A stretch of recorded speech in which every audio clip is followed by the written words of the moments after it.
Please remain seated and keep all arms and legs inside the train throughout the ride. Once the horn is sounded, we'll be off.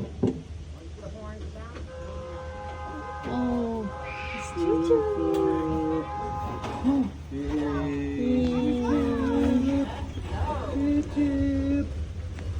The first enclosure coming up on our left is our raptor roost, home to our barn owls. Barn owls have a white fish-like face and are the tail and the brown box at the back left of this enclosure. On the other side of our raptor roost is our red-tailed hawk, Reggie, and his new female companion, Mrs. Reggie. If you took a left down this path, you'd find our Affinity Learning Center of fish, reptiles, and amphibians, as well as our North American source to find needles and our raccoon rocket. Across from them is our three Arctic wolves, Nuna, Anori, and Anik, which means Earth, Wind, and Fire in indigenous Inuit languages. Coming up on our right, however, is our fallow deer. We got two right on the fence here. They come in a dark brown, white, and dapple brown coloration, and are a European deer species coming from around the Mediterranean, so they're only really found in zoos and game preserves today.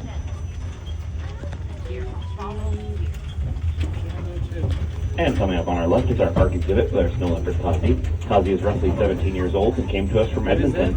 So the wild snow leopards live in the Himalayan mountaintops of Central Asia. They have a long, fluffy tail that they can wrap all the way around their body, acting a bit like a scarf to help keep them warm. And instead of purring or roaring, they instead emit a scream-like growl.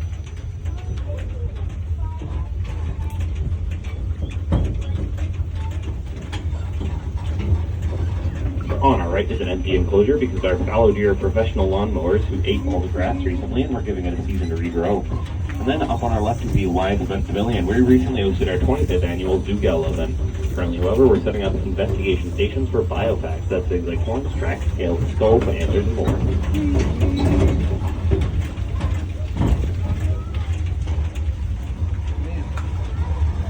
Coming up on our right is our prairie butterfly house, home to native as well as exotic species of butterflies. If you're inside there, please remain on the path and do not touch the butterflies. I repeat, do not touch the butterflies as they are easily hurt. Also, please no stowaways and no take-homes.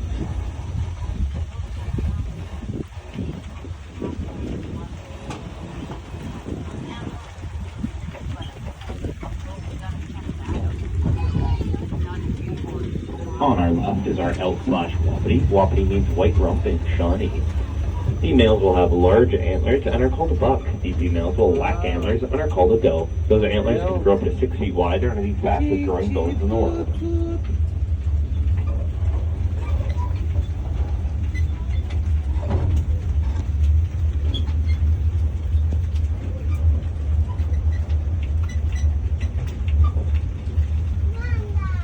Coming up on our right is our black-tailed prairie dogs, who get their name from the black tip on the end of their tail, and the sounds they make being like the barking of a dog. They're what's called the keystone species, meaning they're essential for their local ecosystem. Without these guys, many other animals would likely disappear. See a couple posing up on the stumps for us.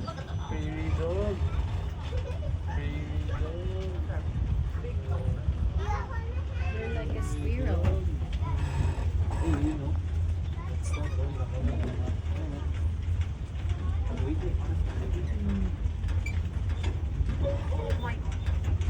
Seems that our wapiti are hiding on us a little bit, so if you'd like to check them out, there's a walk down this dirt path in front of us. Only reason the train can't go up there is we'd have no room to turn around. And on our right is our kune pigs. Kune pigs come from New Zealand, and their name means fat and round. We have two of them, and their names are Tua and Mugavuna. From Australia.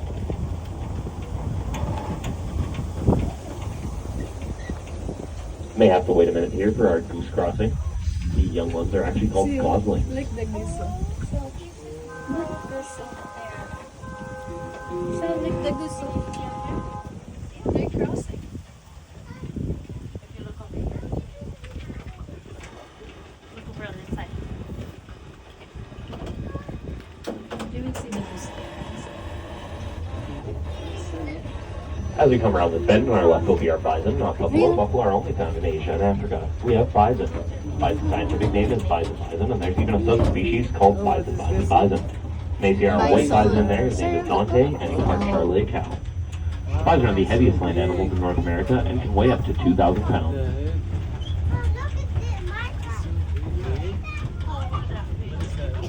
Big one. As we head into the next part of our journey, we'll apologize about the bumps. We are in Saskatchewan, so we do have potholes.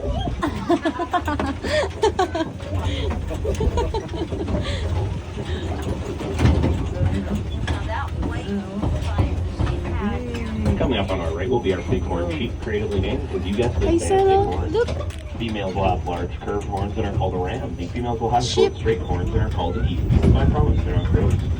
Speaking about horns, horns are made from the same material as our hair or fingers, so they're essentially just part of hair.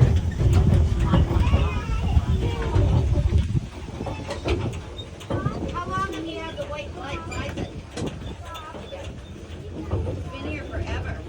Very good. 10 years? Yeah. 10 years. Not that one was so big. You don't like 5.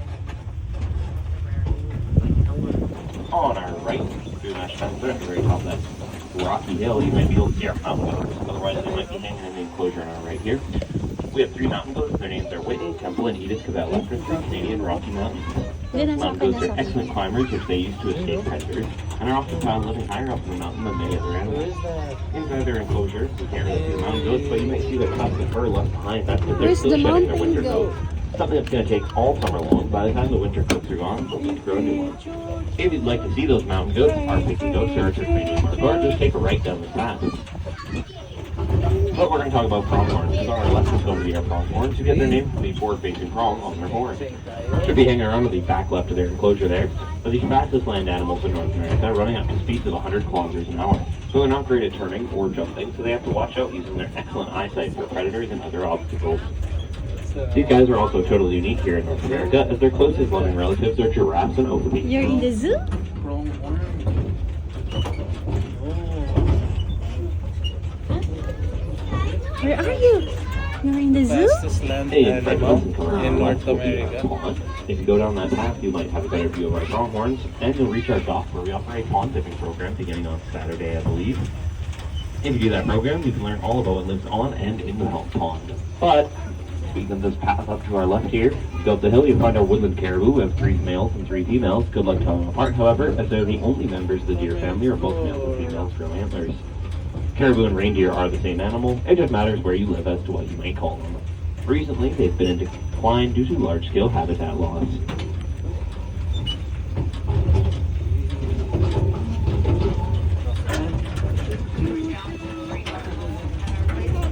On our right, we have great horned owls.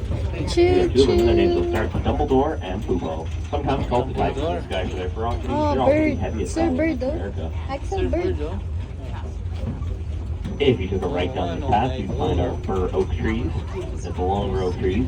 These trees were originally grown when we were still a tree nursery, and at the forestry farm, it's forestry name. These trees were grown and sold to farmers across Canada to provide wind shelters in their crops. It was called a shelter belt.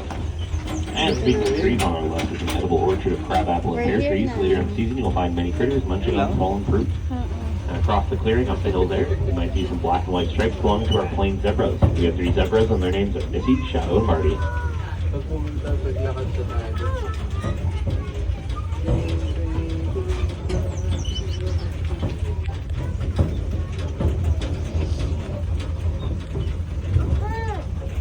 And on our left is the Oreno Fun Zone, great place to blow off some steam. And as we head into the second half of our journey, I'd like to remind you that if you'd like reminders or information and updates about programming and other